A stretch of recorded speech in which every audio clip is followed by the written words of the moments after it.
Hello mga pecs! For today's video, magluluto tayo ng pork tonkatsu. Bumili lang ako sa Talipapa ng 3 pirasong pork chop. Chicken breast talaga dapat to, pero ito na lang naabutan ko, kaya ito na lang ginamit ko. Tinanggal ko pala yung taba ng pork chop. Ayan, kunyari expert ako sa paghihiwa. Tinanggal ko rin yung buto. At para laman na lang matira. Ayan, pinukpok ko siya ng meat tenderizer para lalo lumambot. Wala pala ako dyang cling wrap, kaya plastic labo na lang ginamit ko. At saka, kada pukpok kong yan, hindi ko inaasahan na mangyayari. Ayan na lang sa na.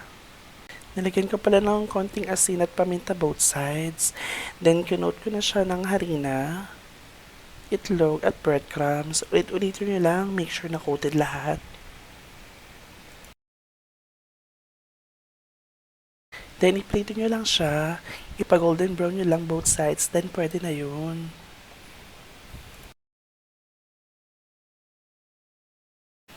Gumawa din pala ako ng sausawan. Gumamit ako ng isang sachet na oyster sauce. Nilagyan ko rin siya ng ketchup. Nilagyan ko ng 1 kutsarang asukal.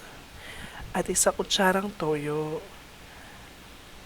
I-mix mo lang siya para mag-blend yung lasa. At ayan, kakain na tayo, papush!